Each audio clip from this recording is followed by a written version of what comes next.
Good morning. Ngasi yumjagation numit ko yumjagation numit ki card ki message yengminarase aduga timing aphaba sai pe yengase ko ado aham bada akoi gi yumjagation gi number se 104 lere aduga color dana green color gumba kai gumba dumaina shina bibe ko aduga chak thong bada ma elaichi nasraga haidi any green color gi mana gumba ma hapa jare ko maroi ga leino ko nakupi napakpi phadi gumna chingba hai tar ko chak thong ma tamda daina thada bana trachung trage tulsi leaves kumba kai gumba hai tar ko ama khatang akoi na cheng shubada happy be ko adu duma tawba yar ko naduga aina ngarang kaino nahan video ama post ko thengna kanda kaino gi numit se hai tar ko handaki shagun sen sida haidi aina sum kaino ma semo ko lon hana ko hadi pesha coins khara lawraga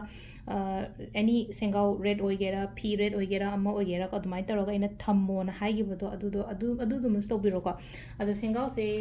sugumba sengau se kaino tawba haidi koina kaino tawbudi lei ko ꯑꯩꯈꯣꯏꯒꯤ ꯁ꯭ꯇꯣꯔꯗꯗꯤ available ꯑꯣꯏꯒꯅꯤꯀꯣ ꯑꯗꯨꯝ ꯑꯩꯅ ꯍꯥꯞꯄꯤꯕ ꯃꯔꯨ ꯃꯆꯥ ꯃꯆꯥ ꯍꯥꯏꯗꯤ ꯒꯣꯃꯇꯤ ꯆꯀ꯭ꯔꯒꯨꯝꯕ ꯀꯩꯒꯨꯝꯕ ꯑꯗꯨꯝꯕ ꯃꯆꯥ ꯃꯆꯥꯗꯣ ꯈꯔ ꯍꯥꯞꯄꯒ ꯑꯗꯨꯃꯥꯏꯅ ꯇꯧꯔꯒ ꯑꯦꯕꯥꯏꯂꯦꯕꯜꯁꯨ ꯑꯣꯏꯒꯅꯤꯀꯣ ꯑꯗꯨꯒ ꯑꯃꯅ ꯗꯤꯋꯥꯂꯤ ꯔꯤꯆꯨꯋꯦꯜꯁꯀꯤ ꯍꯧꯖꯤꯛ ꯒ꯭ꯔꯨꯞ ꯁꯦꯝꯕ ꯑꯩ ꯍꯧꯔꯅꯤ ꯑꯗꯨꯗꯨꯅ ꯍꯥꯏꯗꯤ ꯃꯃꯥꯡꯒꯤ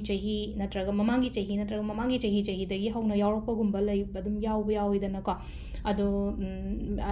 ꯑꯩ ꯃꯈꯥꯗ ꯋꯥꯠꯁꯑꯦꯞ ꯅꯝꯕꯔ ꯑꯃ ꯍꯥꯞꯆꯔꯝꯒꯦ ꯑꯗꯨꯗ ꯃꯦꯁꯦꯖ ꯊꯥꯕꯤꯔꯛꯑꯣ ꯔꯦꯖꯤꯁꯇ꯭ꯔꯦꯁꯟꯁꯀꯤꯗꯃꯛꯇꯀꯣ ꯅꯨꯃꯤꯠ ꯃꯉꯥꯅꯤ ꯅꯨꯃꯤꯠ ꯃꯉꯥꯅꯤ ꯍꯥꯏꯁꯦ ꯃꯉꯥꯅꯤꯗꯨꯗꯤ ꯔꯤꯆꯨꯋꯦꯜ ꯂꯩꯔꯅꯀꯣ ꯑꯗꯨꯒ ꯍꯥꯏꯗꯤ ꯒ꯭ꯔꯨꯞꯇꯨꯗꯗꯤ ꯅꯨꯃꯤꯠ ꯇꯔꯦꯠꯅꯤꯗꯅ ꯇꯔꯥꯅꯤꯒꯨꯝꯕ ꯑꯗꯨꯃꯥꯏꯅ ꯂꯥꯛꯀꯅꯤꯀꯣ ꯒ꯭ꯔꯨꯞ ꯁꯦꯝꯃꯛꯄꯗꯨꯗꯤ ꯁꯨꯝ ꯑꯩꯅ ꯑꯦꯗꯚꯥꯟꯁ ꯑꯣꯏꯅ ꯈꯇꯪ ꯍꯥꯏꯇꯥꯔꯦꯀꯣ ꯈꯇꯪ ꯋꯥꯠꯂꯤꯉꯩꯗ ꯀꯩꯗ ꯁꯨꯝ ꯑꯩꯅ ꯁꯦꯌꯔ ꯇꯧꯅꯤꯡꯕ ꯈꯣꯠꯅꯤꯡꯕ ꯑꯗꯣ ꯊꯑꯣꯏꯅ ꯇꯁꯦꯡꯅ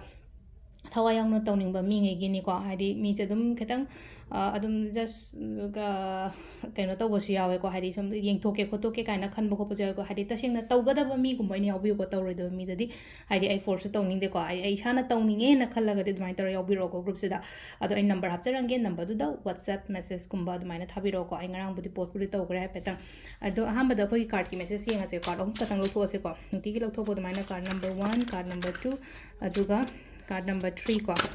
ꯑꯗꯣ ꯑꯍꯥꯟꯕ ꯀꯥꯔꯠꯁꯤꯗ ꯂꯩꯔꯦꯀꯣ ꯅꯝꯕꯔ 1 ꯈꯟꯕꯉꯩ ꯁꯤ ꯂꯩꯔꯦ ꯅꯝꯕꯔ 2 ꯈꯟꯕꯉꯩ ꯁꯤ ꯂꯩꯔꯦ ꯅꯝꯕꯔ 3 ꯈꯟꯕꯉꯩ ꯁꯤ ꯂꯩꯔꯦꯀꯣ ꯑꯗꯨ ꯁꯤꯒꯤ ꯃꯇꯨꯡꯗ ꯑꯩ ꯇꯥꯏꯃꯤꯡꯁꯨ ꯍꯥꯏꯖꯔꯛꯑꯒꯦ ꯉꯁꯤꯒꯤ ꯑꯣꯏꯅ ꯑꯍꯥꯟꯕꯀꯣ ꯅꯝꯕꯔ 1 ꯈꯟꯕꯉꯩꯒꯤ ꯑꯣꯏꯅ ꯁꯤꯗ ꯂꯥꯛꯏꯁꯦ ꯍꯥꯏꯇꯥꯔꯦꯀꯣ ꯈꯤꯇꯪ ꯍꯥꯏꯇꯥꯔꯦꯀꯣ ꯏꯃꯣꯁꯟ ꯀꯟꯇ꯭ꯔꯣꯜ ꯇꯧꯑꯣꯅ ꯍꯥꯏꯀꯣ ꯁꯤ ꯂꯩꯀꯣ ꯏꯃꯣꯁꯟꯁꯦ ꯀꯟꯇ꯭ꯔꯣꯜ ꯇꯧꯋꯣ ꯏꯃꯣꯁꯅꯦꯂꯤ ꯆꯠꯀꯅꯣ ꯍꯥꯏꯇꯥꯔꯦꯀꯣ ꯁꯤ ꯂꯩꯅ ꯈꯤꯇꯪ ꯄ꯭ꯔꯦꯛꯇꯤꯀꯦꯂꯤꯒꯨꯝꯕ ꯀꯩꯅꯣ ꯑꯩꯈꯣꯏ ꯗꯤꯁꯤಷꯟ ꯃꯦꯀꯤꯡꯒꯨꯝꯕꯗꯣ ꯑꯗꯨꯃꯥꯏꯅ ꯇꯧꯕꯤꯕ ꯍꯥꯏꯇꯥꯔꯦ ꯅꯤꯡꯊꯧꯒꯤ ꯑꯦꯅꯔꯖꯤꯁꯅꯦ ꯂꯥꯛꯏꯗꯣ ꯅꯤꯡꯊꯧꯁꯦ ꯍꯥꯏꯗꯤ ꯏꯃꯣꯁꯅꯦꯜ ꯀꯩꯁꯨ ꯑꯣꯏꯗꯦꯗꯅꯀꯣ ꯑꯗꯨꯗꯨꯅ ꯏꯃꯣꯁꯟꯁꯦ ꯆꯠꯀꯅꯣ ꯃꯤꯒꯤ ꯅꯨꯡꯉꯥꯏꯇ꯭ꯔꯤꯅꯦ ꯈꯣꯠꯇ꯭ꯔꯤꯅꯦ ꯇꯧꯔꯒ ꯑꯗꯨꯃꯥꯏꯅ ꯇꯧꯔꯒ ꯑꯗꯨꯝꯕ ꯆꯠꯄꯩ ꯃꯍꯨꯠꯇꯒ ꯑꯗꯨꯃꯥꯏꯅ ꯆꯠꯄꯤꯗꯕꯀꯣ ꯁꯤꯁꯤꯃ ꯂꯩꯔꯦꯀꯣ ꯑꯗꯨꯒ ꯅꯝꯕꯔ 2 ꯀꯣ ꯅꯝꯕꯔ 2ꯒꯤꯁꯤꯅ ꯑꯃꯨꯛ ꯂꯩꯅꯀꯣ ꯆꯠꯇꯣꯔꯤꯕ ꯂꯝꯕꯤ ꯇꯧꯗꯣꯔꯤꯕ ꯂꯝꯕꯤ ꯁꯤꯒꯨꯝꯕ ꯃꯌꯥꯝꯁꯤꯗ ꯌꯥꯝꯅ ꯀ꯭ꯂꯦꯔꯤꯇꯤ ꯂꯥꯛꯄ ꯈꯣꯠꯄ ꯑꯗꯨꯃꯥꯏꯅ ꯇꯧꯔ ꯂꯥꯛꯑꯦꯀꯣ ꯁꯤꯁꯤꯅ ꯑꯩꯈꯣꯏ ꯅꯝꯕꯔ 2 ꯈꯟꯕꯉꯩꯀꯣ ꯂꯥꯁꯀꯤ ꯅꯝꯕꯔ 3 ꯈꯟꯕꯀꯣ ꯅꯝꯕर 3 सिना अमुक सिदा गुड लक लाए सिदा कार्ड से को गुड लक डेस्टिनी अचीवमेंट करी क्रा सुगुम मैम तंदो लाए बसिदा को अखोइना व्हील ऑफ फॉर्च्यून है को कार्ड से हम फसो फसे को हमने येंगो मतम तो को व्हील ऑफ फॉर्च्यून कार्ड से लोइ म गोल्डन सिगी येउना हादि सि जजमेंट काइना का हाइ से हादि क्लैरिटी ने बेम सेंगना हारा कांदा अदो सिदा लेरे अखोइ कार्ड अहुम सिगी मीनिंग से लोइनो मैम दा हाइजरे को खतंग अदुम लोइना म अहुम अदुम फाना बुदि लाई को लाको बुदि अदुगा टाइमिंग सिना क्रम कांदगी सुम फगे को ngasi गइना पुंग 5 गा मिनिट 3 तुक्तेना 9 गा मिनिट 3 फाउंग लेरे अदगी 9 गा मिनिट 13 दोइना 10 गा मिनिट 59 फाउंग लेरे अदगी थिंगिना पुंग 1 गा मिनिट 9 देना पुंग 3 गा मिनिट 4 फाउंग लेरे को अदुगा नुंगदा वरमगिना 3 गा मिनिट 30 देना नुंगदांगी 10 गा मिनिट 59 फाउंग लेरे को अदुगा अहिंग नोंयागी हारसिना पुंग 2 गा मिनिट 9 देना 3 गा मिनिट 29 फाउंग लेरे को सिसिना कोई ngasi gi oina afaba timing ko adu sida lere ko gi daily card message se ma'am thank you